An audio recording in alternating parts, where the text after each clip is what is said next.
Здравейте, скъпи приятели! Добре дошли! Радвам се, че ще споделите няколко от минутите си днес с мен и с това, което картите Таро ще ни кажат днес. Ще срещна ли любовта до края на годината? Оставащите около 3 месеца до края на годината, които остават. Ако гледате този разклад в друго време от момента, в който той се публикува, приемайте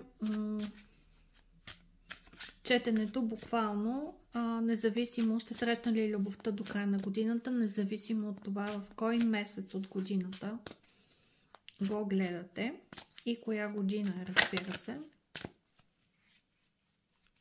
Ще срещнете ли любовта до края на годината? Преди това обаче искам да видя кои сте вие. Ще се разпознаете ли в сигнификацията, която сега ще направя. Както винаги,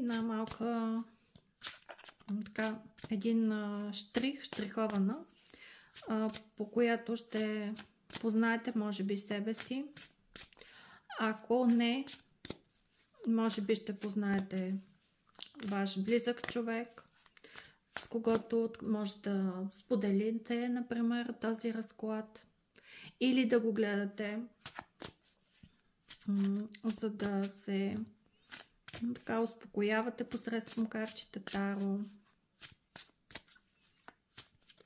или да чуете нещо, което може би на пръв поглед мислите, че не се отнася за вас, последствие да се случи и да си спомните разклада, че сте го чули. Нещо в картите и сега да остане у вас като дума, някаква израз, информация, която ще запомните и на по-късен етап ще се сетите за нея. Кои сте вие? Кой ме гледа? Вие, които чакате и се интересувате дали ще дойде любов във вашия живот до края на годината. Кои сте вие първо? Кои сте вие?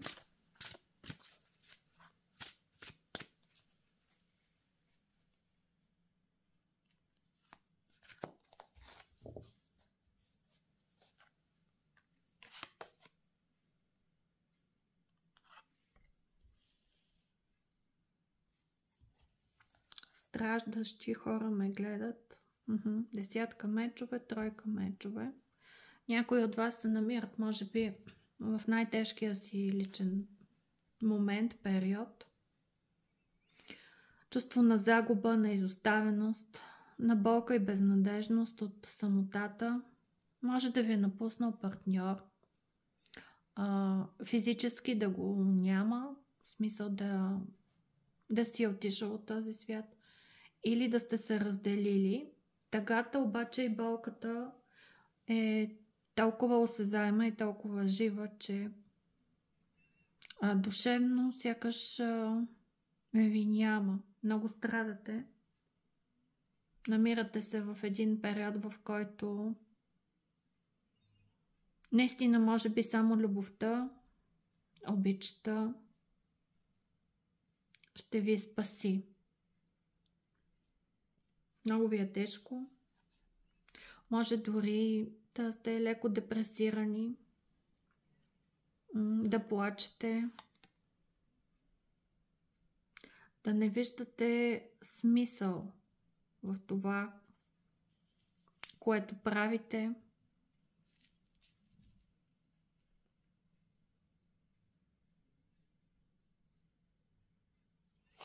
Пиленцето държи в човчицата си един качинар,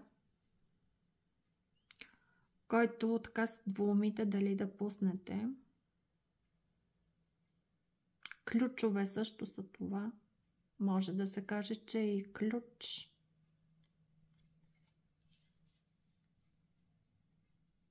Да пуснете ли ключа и да полетите, или да останете в състоянието, в което се намирате. Има мигове, когато знаете, че вие сте господари на живота си и трябва сами да се извадите от тази дупка и се колебаете как да стане това. Кой е правилният път? На къде да полетите, на къде да тръгнете, за да се избавите от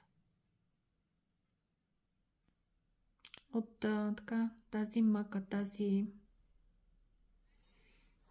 голяма тъга, която ви е налегнала. Това чувство на безнадежност.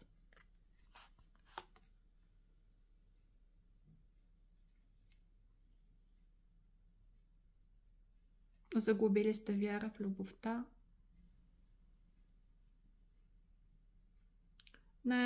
Така, общо казано, смятам, че ме гледат мъже и жени, които се намират в един много тежък период. Може би така от тези две по-тежки карти, както казах и в началото, вероятно така най-тежкият личен момент, който така сте преживявали последните години. Чувство на изоставеност, на самота, на липса на любов и на обич. Няма я надеждата, не виждате сякаш светлината и същевременно знаете, че трябва да се вземе някакво решение. Трябва да направите нещо за себе си. Не знаете обаче кой път точно да поемете. Има едно колебание. Сега да потърся ли помощ, да изчакам ли така сам или сама да изляза от това. Работата ли ще ме измъкне или почивката. Да остана в тишина или да говоря, да пусна това, което държа в човчицата си, да пропея, да проговоря, да излея мъката си. Едно такова състояние, в което сте толкова разочаровани от съдбата си, от това, което преживявате.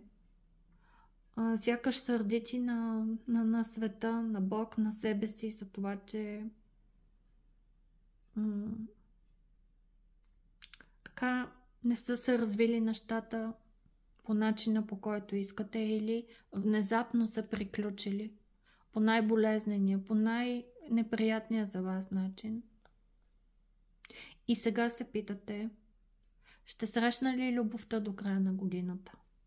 Защото наистина, може би, само любовта ще ви извади от това тежко състояние. Физически може също да не се чувствате добре. Така да седите превити, да ви боли всичко. И не защото има някаква физическа симптоматика за болест, защото душата боли и когато тя боли, вече и на физическо ниво не се чувствате добре. Свили сте се, не искате никой да виждате и никой да ви вижда.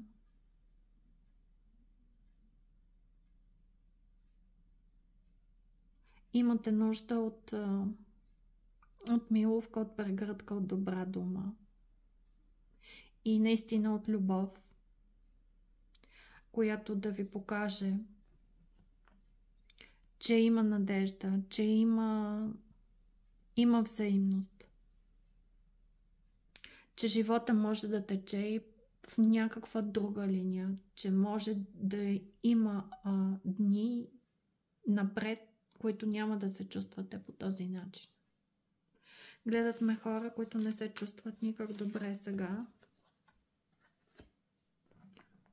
По картите, които виждам, не се чувствате добре. Ако имате наистина нужда от помощ, потърсете помощ, независимо от това сега какво ще кажат картите. Ще срещнете ли любовта до края на годината? Ако да, нека да научим възможно повече за човека, който ще се появи. Какво ще ни кажат картите?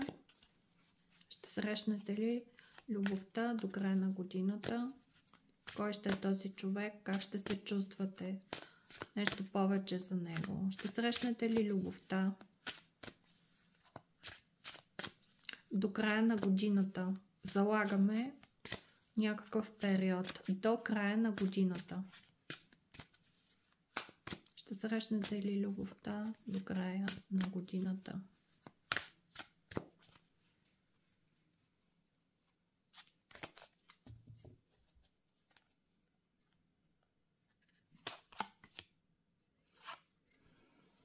Да, наистина, ето и смъртта като първа карта. Това, което изживявате, е наистина един така много тъмен момент, от който, макар и така с тежести, с рани по себе си, ще заровите миналото и цялата болка, която сега виждам, че върви, и ще се роди един нов период за вас. По смъртта, тук мисля, че категорично ще дойде нова любов, след като преживеете това. Тоест, за да дойде любовта, да дойде новия човек, по първата карта трябва да заровите миналото си, да се освободите от него емоционално. Наплачете се, заровете наистина някъде надълбоко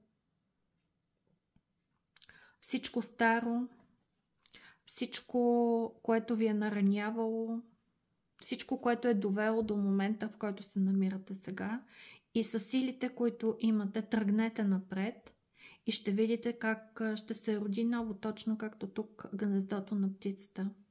Ще се измъти, ще се роди един нов живот, ще настъпи нова страница, от която ще излезете по-мъдри, да, с белезите си, но с жажда за живота, за нова любов.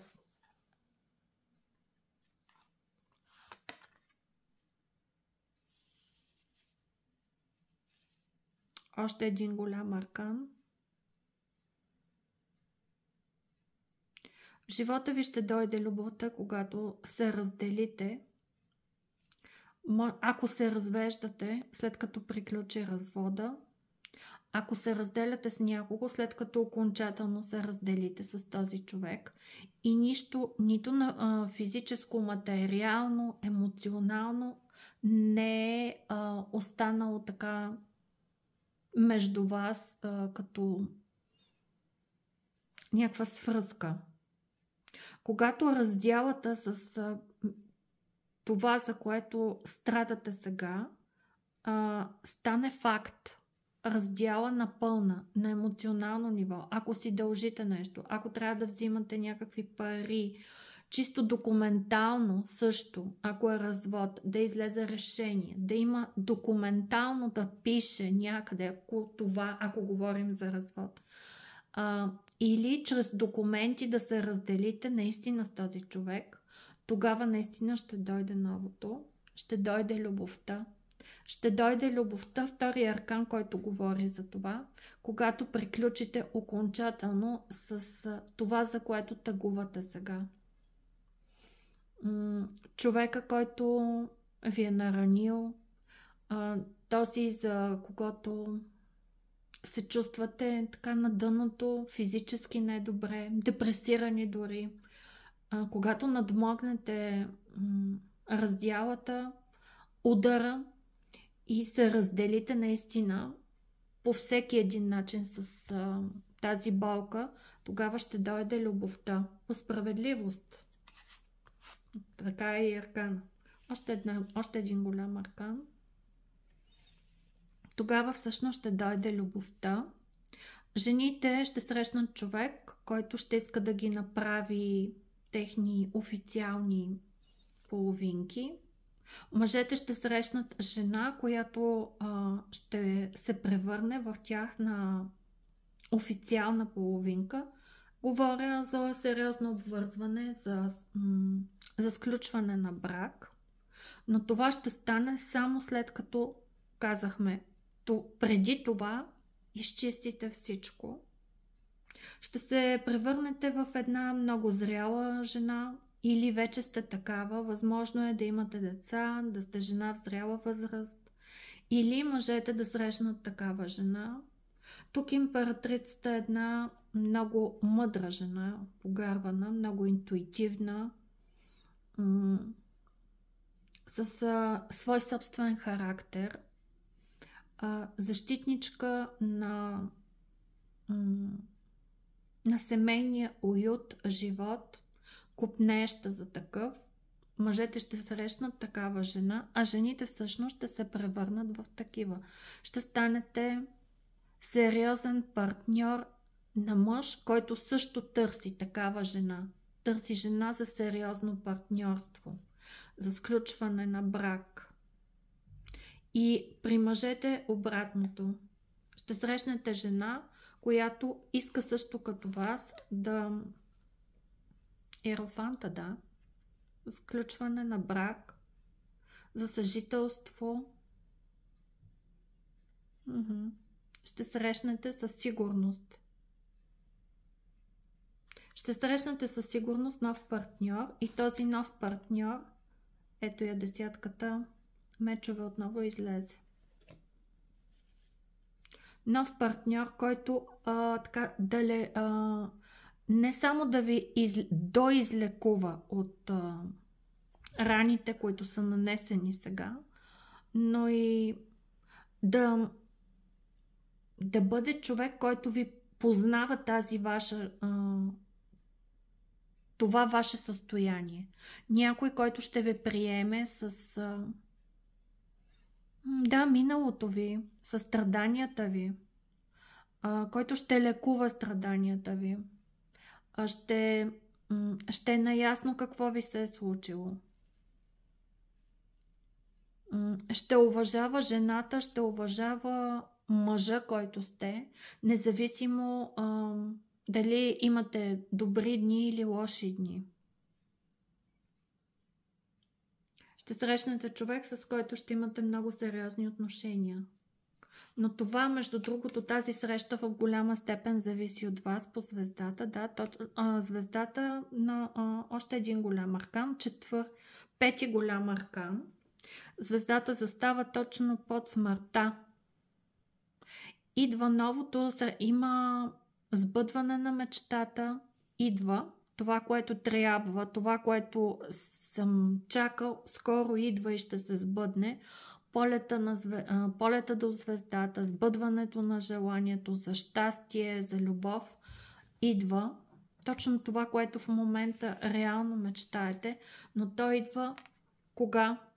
Когато превъзмогнете този или тази, за когато страдате. Емоционално трябва наистина да се откъснете и да заровите вие самите този човек. И както тук и по справедливостта излиза, трябва по всеки един възможен начин да сте скъсали нишката на свързано с него, дори документално.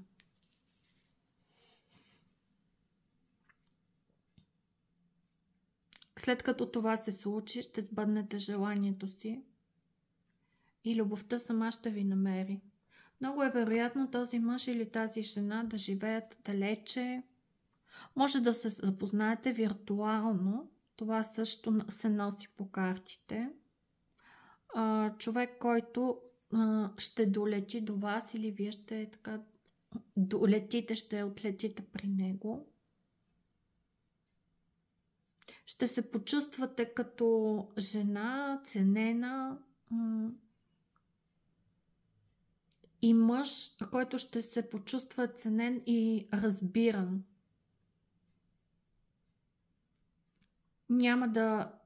Болката ви няма да остане тайна, ще бъде скрита, но споделянето на тази болка реално ще ви покаже, че този или тази, която ще срещнете, предстои да срещнете, заслужава наистина да стане ваш партньор.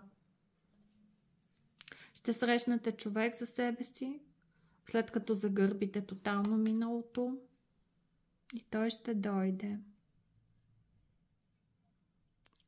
Тук това, което казах преди малко, се така потвърждава. Може би ще се запознаете виртуално или понеже далече може да се срещнете физически, след това да има разстояние между вас и така любовта помежду ви да пламне посредством като начални отношения, електронно общуване по телефон, общуване на разстояние. Чуваме се, пишем си, споделяме си как съм, какво правя, как се чувствам. Много интензивна комуникация с този мъж или тази жена, които са далече и които вероятно ще усетите близки и ще се влюбите в тях, докато тече тази комуникация.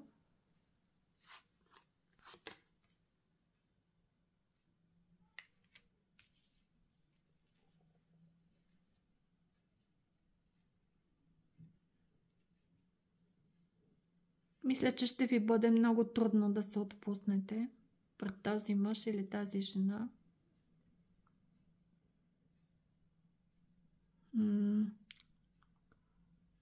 Ще бъде нужно време, за да се уверите сами себе си, че сте срещнали любовта, имайки предвид сега колко сте тъжни, колко сте наранени, колко ви е тежко. Трудно ще се отпуснете в началото. Петицата пентакли може да значи тук по тези разговори, които виждам, че текат, може да носи значението и на споделям най-големите си болки, споделям най-тежките си моменти, за да види той императрицата в така най-тежката ви, най-неприятната ви, най-тежката ви светлина, история, какво преживявате, как се чувствате. Защото е лесно да обичаш някой, който няма проблеми, вероятно. Но именно в тези разговори всъщност вие трудно ще се отпуснете. Отпускането ще дойде с поделяне на болката, на това какво преживявате и какво сте преживели. Наистина близостта с човека, който ще влезе в живота ви, ще дойде като едно приятелство, човек, който чувствате, че се преживява заедно с вас миговете ви на депресия, на тъмнина. Но този човек идва в живота ви за сериозна връзка. Ето Слънцето, точно под Иерофанта. Още един голям аркан.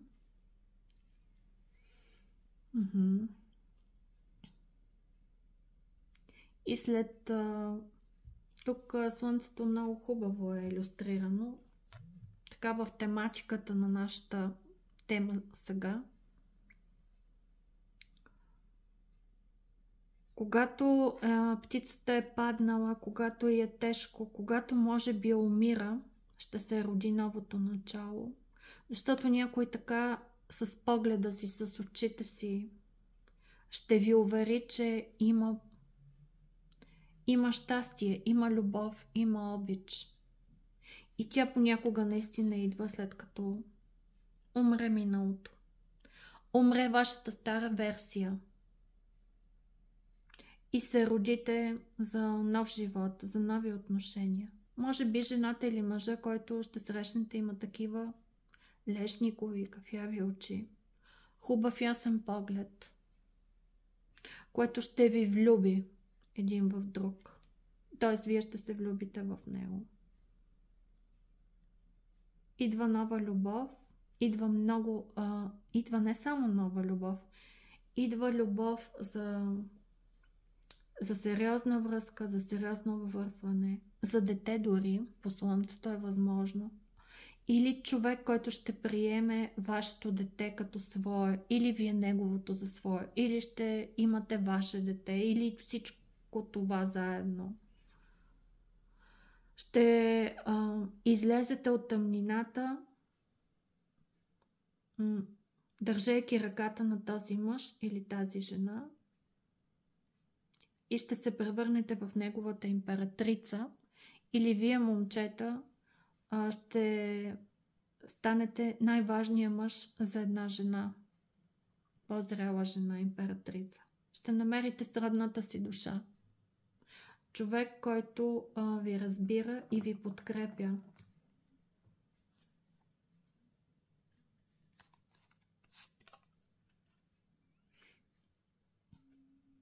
И от една страдаща душа ще се превърнете в човек, който вече започва, изправя се, не е така свит, изправя се, вижда природата, вижда слънцето, чувства се стабилен. Идва стабилността, идва изобилието, желанието да наистина да изживея тази връзка и да започна от начало. Наистина от начало. Защото вие ще срещнете тази любов, когато самите вие се сбогувате с миналото, което сега толкова много ви тежи, толкова много ви наранява. Кой ще е този човек? Нещо повече за него като характеристика.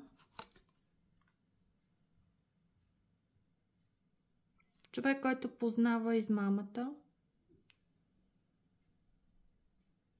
Човек, на който му е взето. Той и за това е толкова емпатичен и разбиращ. Човек, който познава това да ти вземат всички ключове, които имаш. Ключа към сърцето ти, да откраднат, да се чувстваш измамен, защото са ти взели ключа за всичко.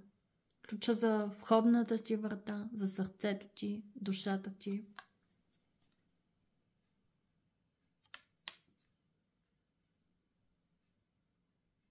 Може да е мъж, който е имал взаимоотношения с кралица мечове.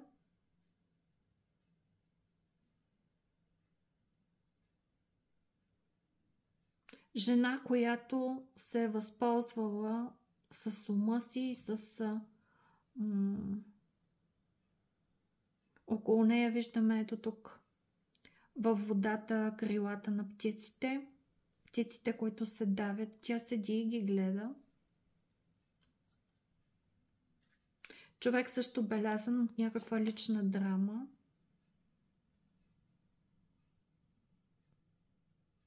И който ще ви обича. Въпреки това. Въпреки своята лична история. Ще се чувства силен, защото той ще сподели, вие ще споделите. И това споделяне, което за мен ще тече основно при тези съобщения, чатове, разговори в началото. Мисля, че ще бъде някаква такава връзка от разстояние в началото. Ще има споделяне, ще има изключително много откриване един за друг, за болката, за преживяното. И той може би ще ви довери така първи, или тя, че е влюбен във вас. И че се чувства обичан. Вероятно, почувствайки любовта, тогава вече и ще се видите отново. Как ще протече вашата връзка? Как ще се случи? Ще си дадете... Вие сте сила един за друг. Още един голям аркан. Единствено заедно сте силни. Докато се чувате и пишете, ще се влюбите един в друг. Споделянето, откриването на душата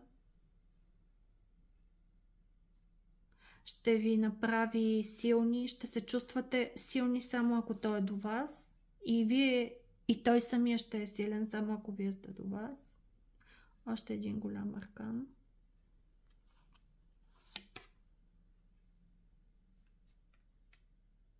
Ще се зароди любов в сърцето на отшелника. Мисля, че вие самите в момента наистина сте като едни така, учелници, като сови, сами седите нощем, може би, като едни нощни птици, мислите за случилото се, страдате. Той също е така. И не е учелник, и е винаги силен и се чувства способен на всичко, както и вие, само ако сте заедно, само ако се чувате, само ако така има помежду ви връзка, която реално ще пробуди птиченцето така на любовта, ще запее. Това ще бъде връзка с човек, който може би не познавате и който ще се запознаете виртуално. Или, както ви казах, ще срещнете физически и после ще се разделите. И реално чувствата и откриването, че си пасвате, че се харесвате, че се обичате, ще стане докато общувате. Ще разберете, че този човек е влюбен в вас, този мъж, тази жена, защото той също ще сподели за това, което е преживял. И двамата сте сами. Той също познава самотата, тя, и има желание видяхме по големия аркан тук, който дойде до императрицата. По Иерофанта, че помежду ви ще има сериозни взаимоотношения. Тези сериозни взаимоотношения ще се заявят така още в началото. Може би ще си кажете, че повече или на този етап от живота си не искате нищо друго, освен сериозни взаимоотношения. Сериозни взаимоотношения с правилния човек.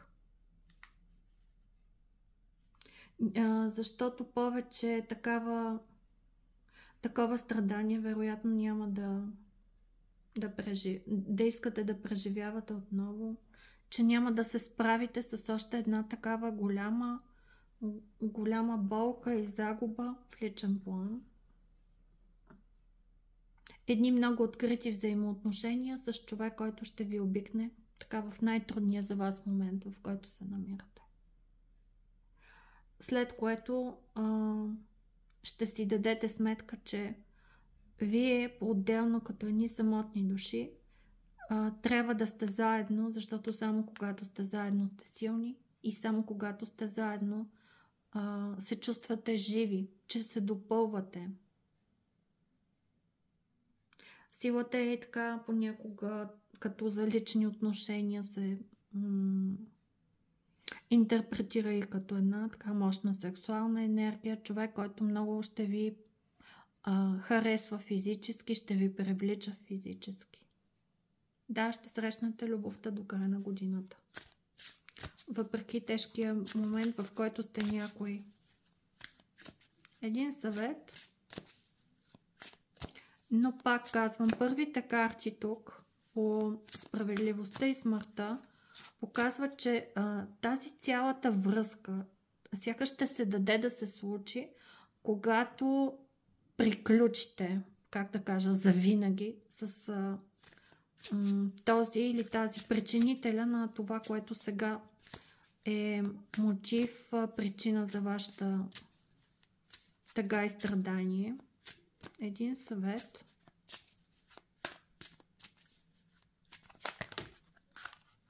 Много падат картите. Един съвет.